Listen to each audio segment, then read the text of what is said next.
Chapter 8 of The House with a Clock in Its Walls. The next day, Jonathan was helping Louis rummage in the front hall closet for his ice skates. Louis had weak ankles, and he was terrified of falling down on the ice, but he decided to try to learn to skate. If he got good enough, he might be able to worm his way back into Tarby's favor. He had never seen Tarby ice skate, but he was sure that the team's greatest home run hitter was also a champion ice skater of New Zebedee. He could probably sign his name across the ice of Durgee's Pond. So Louis and Jonathan threw warped badminton rackets, raccoon coats, galoshes, and picnic baskets into the hall. Finally, Jonathan came up with what looked like a short aluminum ski for a midget. It was a beginner's skate with two little ridges for runners. This it?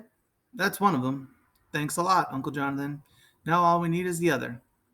As they went on searching, Louis said in what he thought was a casual way, "Who's living in the old Hanchett house?"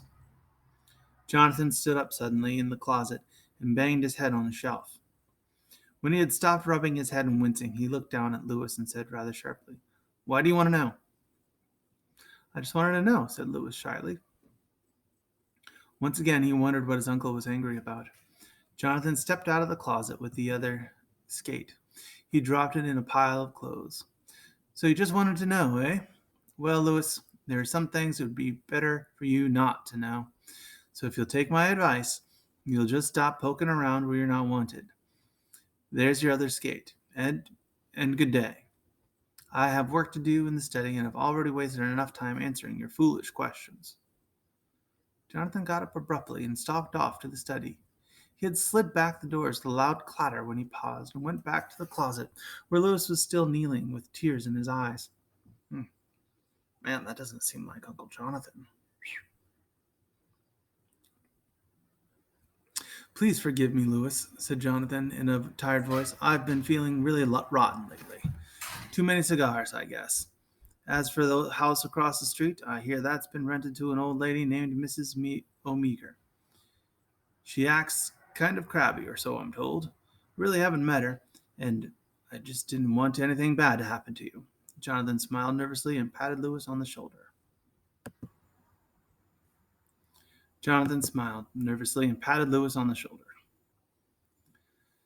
Then he stopped up and walked to the door of the study. Again he stopped. "Don't go over there," he said quickly, and then he stepped inside and slammed the double doors hard. Louis felt crisscrossing lines of mystery and fear and tension hemming him in on all sides. He had never seen his uncle acting like this, and he wondered more than ever about the new neighbor across the street. One night during the week before Christmas, after a heavy snow had fallen, Louis was awakened by the sound of a doorbell ring. Bring, bring, bring. It was not an electric bell, but an old, tired mechanical bell set in the middle of the front door. Someone was turning the flat metal key, grinding the stiff old chimes around. Ring. Louis sat up and looked at his bedside clock. The two luminous hands were straight up. Midnight. Who could it be at this hour? Maybe Uncle Jonathan would go down and answer it. Louis felt cold just thinking of the drafty front hall. He bundled his quilt about him and shivered. The bell rang again. It sounded like a whiny person insisting on some stupid point in an argument. No sound from Jonathan's room. No waking up sounds, that is. Louis could hear his uncle's loud, steady snoring, even though there was a thick wall between their rooms. Jonathan could sleep through an artillery bombardment. Louis got up. He threw back the covers, slipped on his bathrobe, and found his slippers. Quietly, he padded down the hall, and then down the dark staircase. At the entrance to the front hall, he stopped.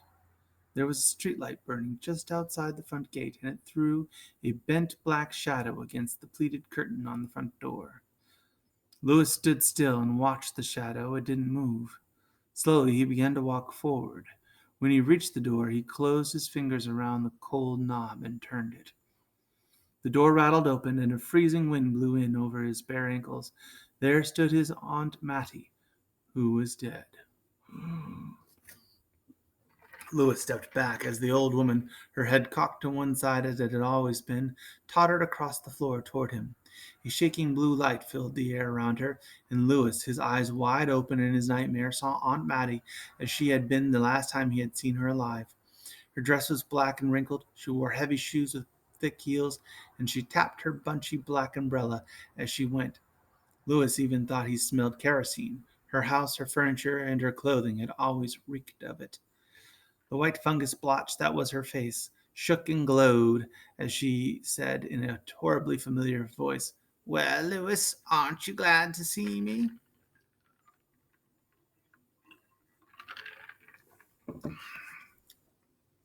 Louis fainted. When he awoke, he was lying on his back in the cold hallway.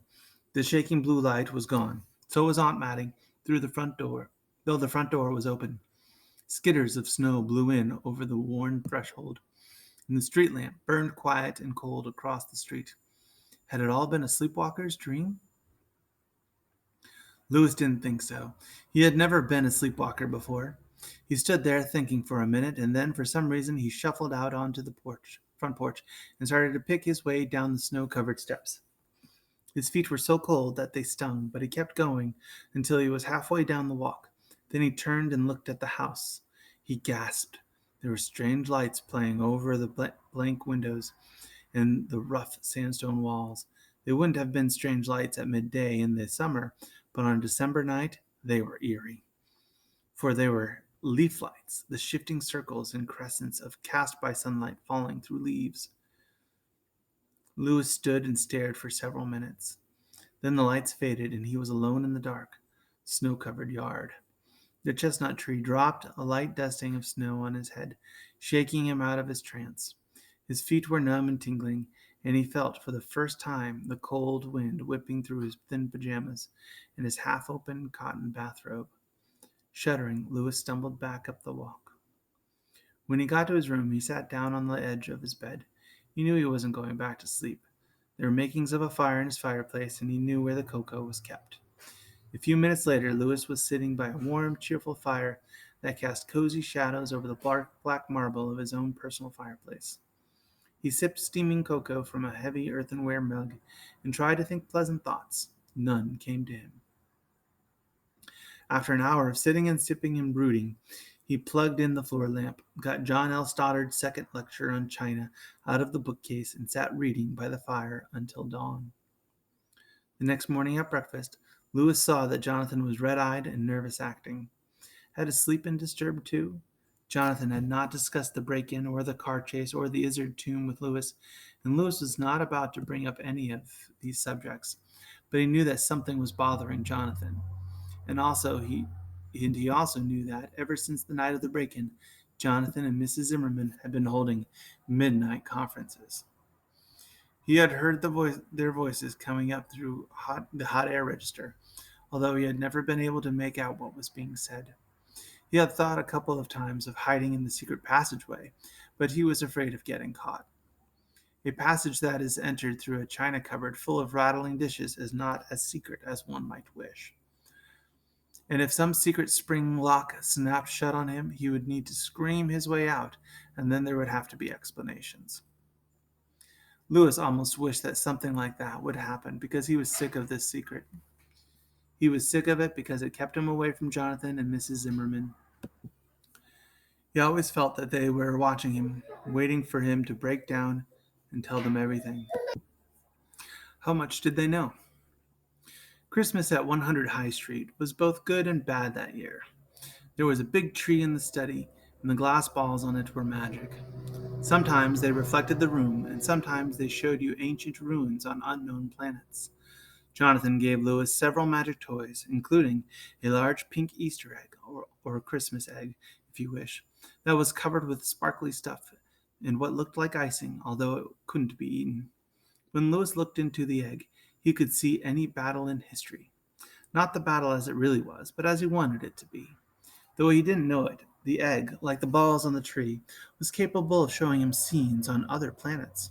But it was not until he was a grown-up man, working as an astronomer on Mount Palomar, that he was able to discover that property of the magic egg.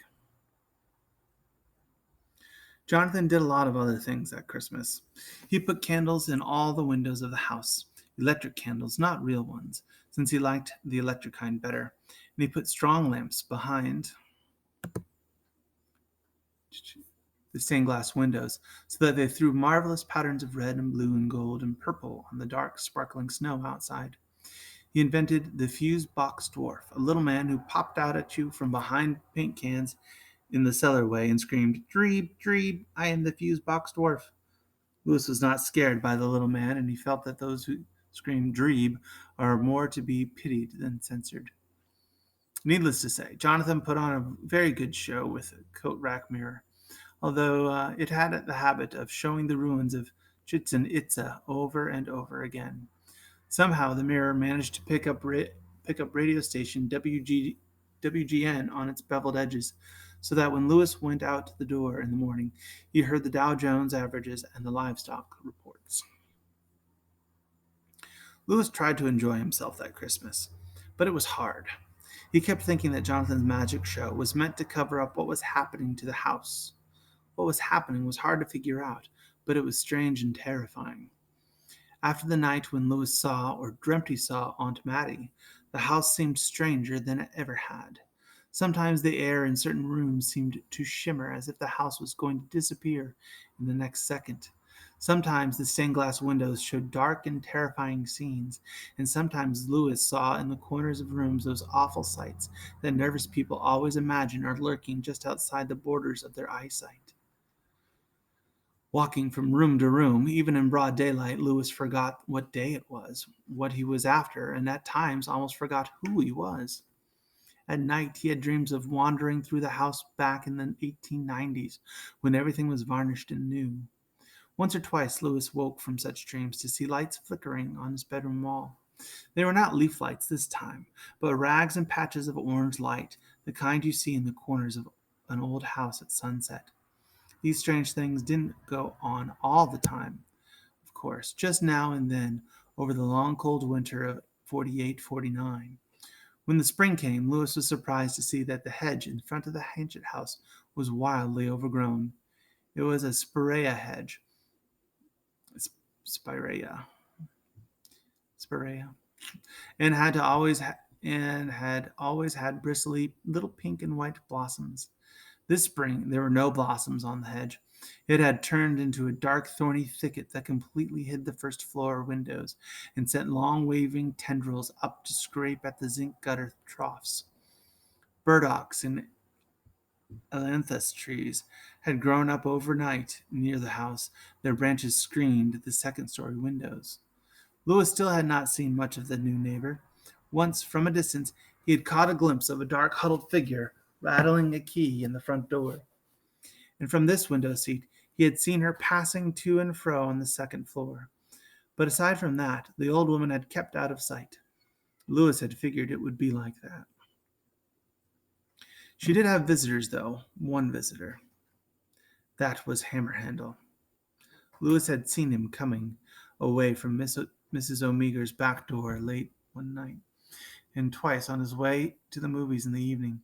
Lewis had literally bumped into Hammerhandle, who was huddling along High Street toward the Hanchett house, his shabby overcoat buttoned up to the neck. Both times Hammerhandle had been carrying packages, odd little bundles wrapped in brown paper and twine.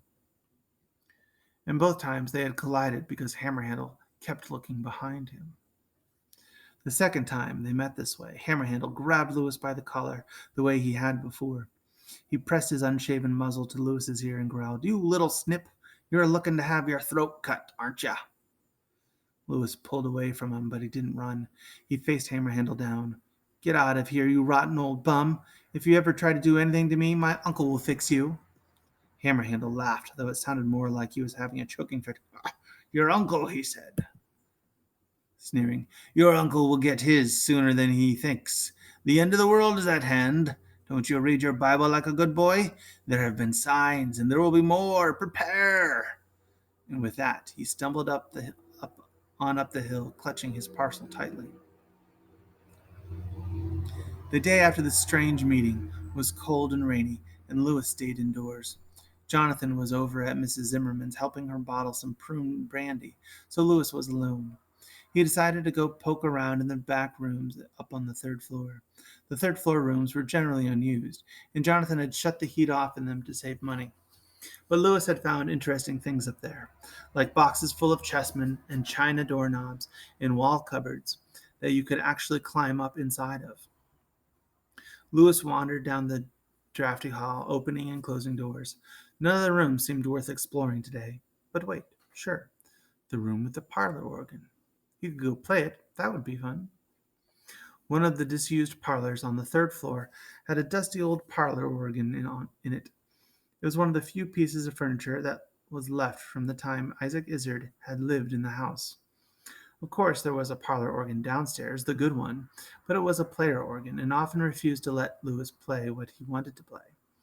This one up here was a wheezy, and in winter its voice was only a whisper, but you could sometimes get good tunes out of it if you pumped hard. Lewis opened the door. The parlor organ was a bulky shadow against one wall. Lewis found the light switch, and the light came on. He wiped some dust off the seat and sat down. What would he play? Chopsticks? Probably, or from a wigwam. His repertoire wasn't a very large one. Lewis pumped the horn treadles, and he heard a hissing and puffing that came from deep inside the machine. He touched the keys, but all he got was a gaspy, tubercular sound. Darn. He sat back and thought. Over the keys was a row of black organ stops with labels that said things like Vox Humana, Salisette, and Flute. Lewis knew that these stops were supposed to change the sound of the organ in various ways, but he had never pulled any of them out. Well, now was the time. He grabbed one of the black tubes and pulled gently. It wouldn't budge. He wiggled the stop and pulled harder. The whole thing came out in his hand. Lewis sat there, staring stupidly at the piece of wood.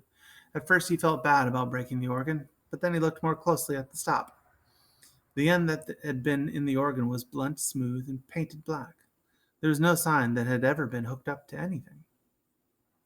What a cheesy outfit, Lewis thought. I wonder if they're all like that. Let's see. He pulled out another. Pop. He pulled them all out. Pop, pop, pop, pop, pop. Lewis laughed. He rolled the black tubes back and forth over the keyboard, but then he stopped and thought. He had read a story once where a car had a dummy dashboard that came out so you could hide things behind it. What if this organ? He got up and went downstairs. He went all the way down to the cellarway where Jonathan kept his tools. He opened the toolbox and took out a screwdriver, a hammer, and a rusty butter knife that Jonathan kept there for prying things open. Then he went back upstairs as fast as he could. Now Lewis was sitting at the organ again. He scanned the long wooden panel. 7 round black holes stared back at him. There were 4 screws holding the panel to the organ case, and they came out easily. Lewis stuck his fingers into the 2 of the holes and pulled. The panel was stuck. He thought a bit, and then he picked up the butter knife and slid it into a crack. Shriek, creak.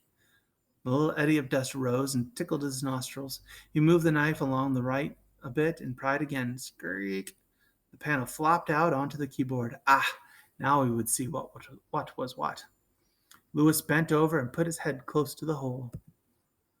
He could smell a lot of dust, but he couldn't see a thing in there. Darn it, he had forgotten to bring a flashlight. He reached in and felt around. His arm went in all the way up to the armpit. He groped some more. What was this? Paper? He heard a dry, crackling sound. Maybe it was money. He grabbed hold of the bundle and drew it out. His heart sank. It was just an old pile of papers. Lewis sat there staring at them in disgust. So this was the secret treasure of Izard's castle? Some treasure. Well, there might be something interesting in them, like secret formulas. He flipped through the papers. He flipped some more. The light in the room was very weak, and the old paper had turned practically the same shade as the copper-colored ink Isaac Izard had used. He figured the writing must be Isaac Izard's, since the first sheet said, "Cloud formations and other phenomena observed from this window by Isaac Izard." Hadn't Mrs. Zimmerman said that she had seen old Isaac taking notes on the sky? There were dates here and entries after them. Lewis read a few more entries, and his eyes opened wider. He leaped some more. A spatter of rain hit the window. Lewis jumped. Outside he could see thick masses of blue clouds piled up in the west. Through them ran a jagged red streak. It looked to Lewis like a hungry mouth. As he watched, the mouth opened and a ray of blood-red light shot into the room. It lit up the page he was holding. On the page were scrawled these words: Doomsday not come yet. I'll draw it nearer by a perspective, or make a clock that shall set all the world on fire upon an instant. Lewis felt very frightened. He gathered up the papers together and started to get up. As he did so, he heard a noise, a very faint noise. Something was fluttering around down inside the organ case. Lewis stumbled backward, knocking over the bench. The papers slid out of his hand and scattered over the floor. What should he do? Run for his life or save the papers?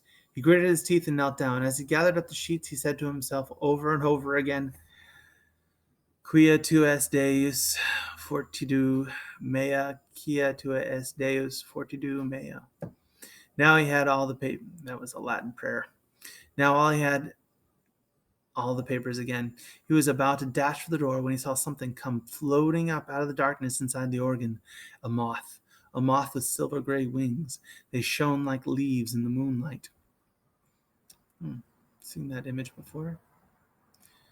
Lewis ran to the door. He rattled the knob, but he couldn't get it open. Now he could feel the moth in his hair. Lewis went rigid, his face flushed. He was not scared anymore. He was angry, very angry. He swatted at the moth and crushed it. Lewis felt a horrible, runny stickiness in his hair. Ugh.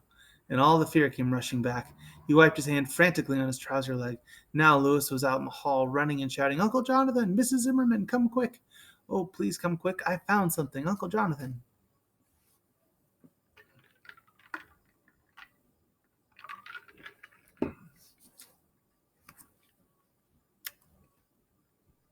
A little while later, Lewis and Mrs. Zimmerman were sitting around Mrs. Zimmerman's kitchen table drinking cocoa. The dusty papers lay in a heap on the table. Jonathan put down his mug and said, No, Lewis. I tell you again, there's nothing to worry about. Old Isaac was crazy as a coot. This stuff has nothing to do with that ticking noise in the walls. Or if it does, it can't help us any. It can only frighten us.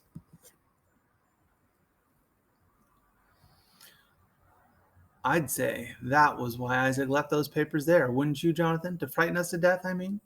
This was Mrs. Zimmerman speaking. She was standing at the stove with her back to Lewis, and she was making a great show of stirring the cocoa. Sure, I'd say that was it, Florence, said Jonathan, nodding. One last trick for the road and that sort of thing. Lewis looked from one to the other. He knew they were covering up, but what could he say? One thing would lead to another, and before long he would have to tell them about Halloween night. When you are hiding something, you get the feeling that every other secret is connected to your secret. Lewis couldn't challenge anyone for fear of being exposed himself. Late that same night, Lewis lay awake in his bed, listening to Jonathan and Mrs. Zimmerman talking. They were in the study below, and, as usual, their voices drifted up to the hot air register.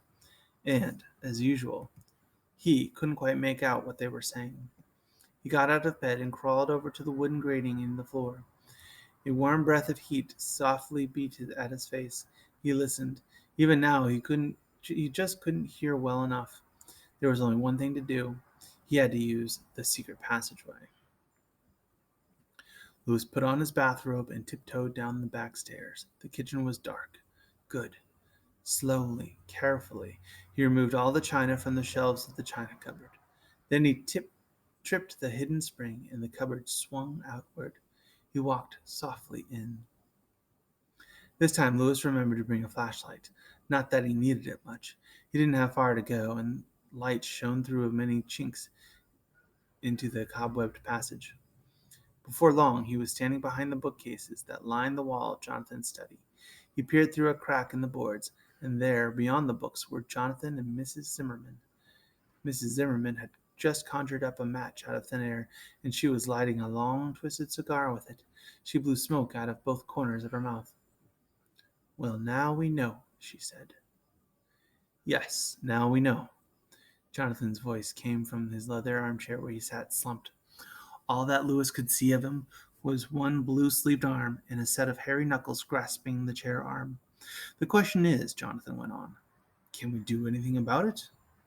Mrs. Zimmerman began to pace. Cigar smoke trailed off behind her.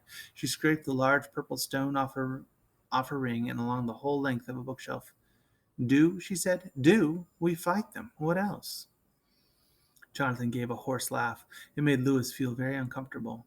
Easier said than done, Florence. They're both stronger than we are, you know. We only fiddle around with magic. They gave their lives to it. As for her, she may have quite literally given her life for it. But why would they want to do what they're doing? Said Mrs. Zimmerman, folding her arms and puffing angrily at her cigar. Why? This beautiful world. End it? Why? Jonathan thought for a minute. Well, Florence, I can't really see into the workings of a mind like Isaac Izzard's, but I'd say the answer was scientific curiosity.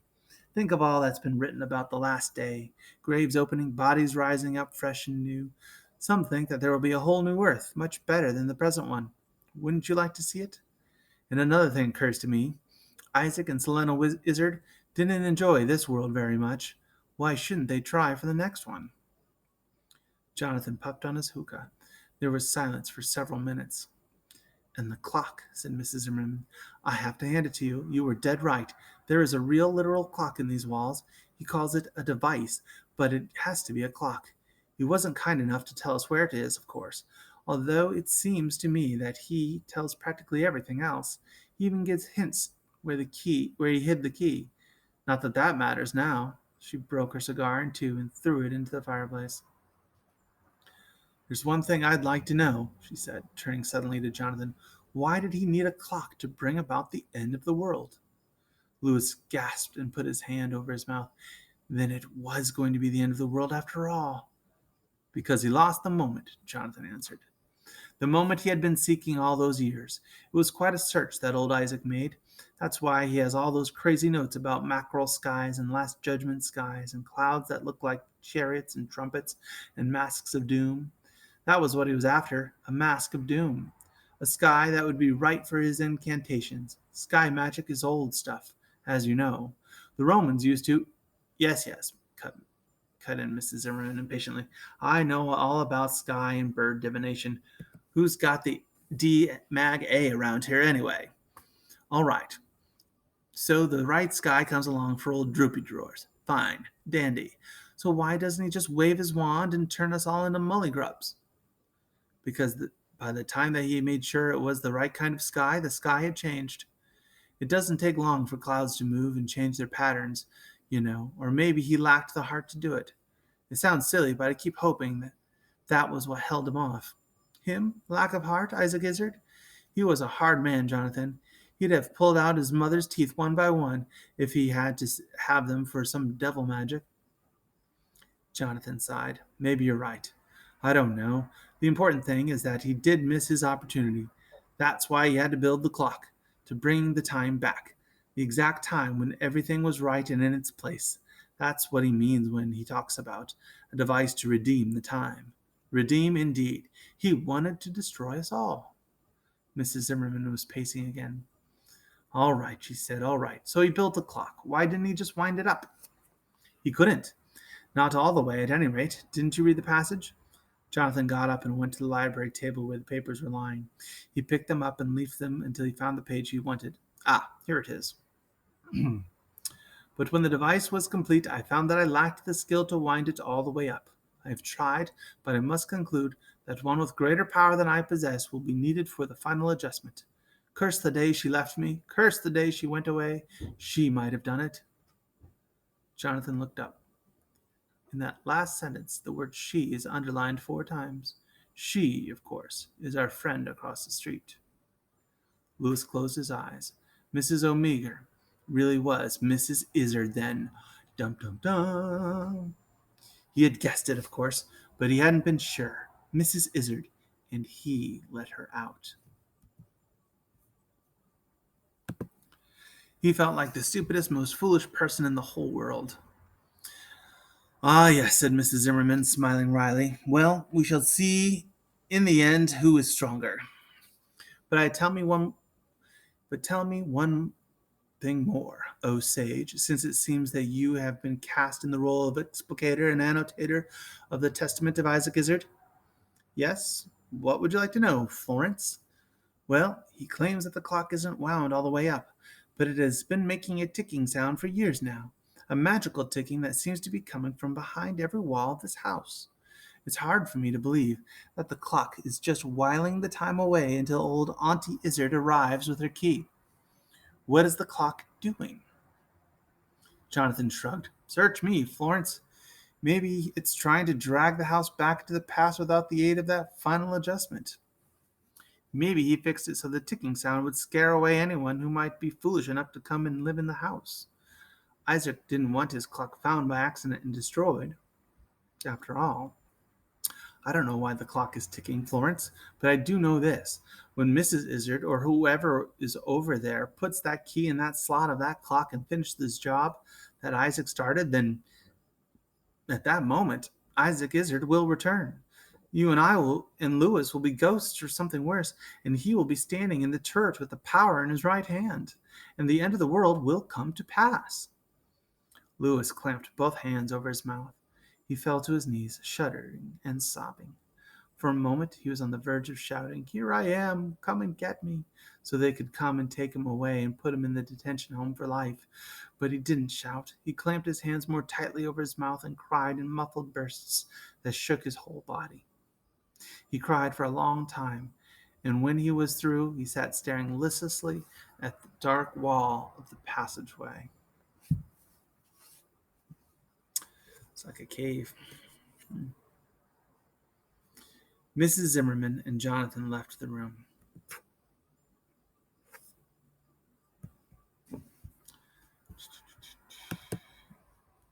The fire burned low, but Lewis sat there.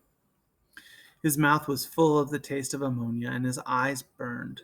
He took his handkerchief out of the pocket of his bathrobe and blew his nose. Where was the flashlight? Ah, here it was. He clicked it on. Lewis got up slowly and started to pick his way toward the entrance. Even though he was walking upright, he felt as if he were slinking. Now he was running his hand over the splintery back of the china cupboard. He tripped the spring, and the cupboard swung silently outward. Lewis half expected to see Mrs. Zimmerman and Jonathan sitting there with their arms folded, waiting for him. But the kitchen was dark and empty. Lewis went up to his room. He felt as if he had stayed awake 3 nights in a row. Without even stopping to take off his bathrobe, he threw himself onto the rumpled bed. Darkness filled his brain, and he fell into a deep and dead, dreamless sleep. All right, so that was chapter 8 of The House with a Clock in Its Walls.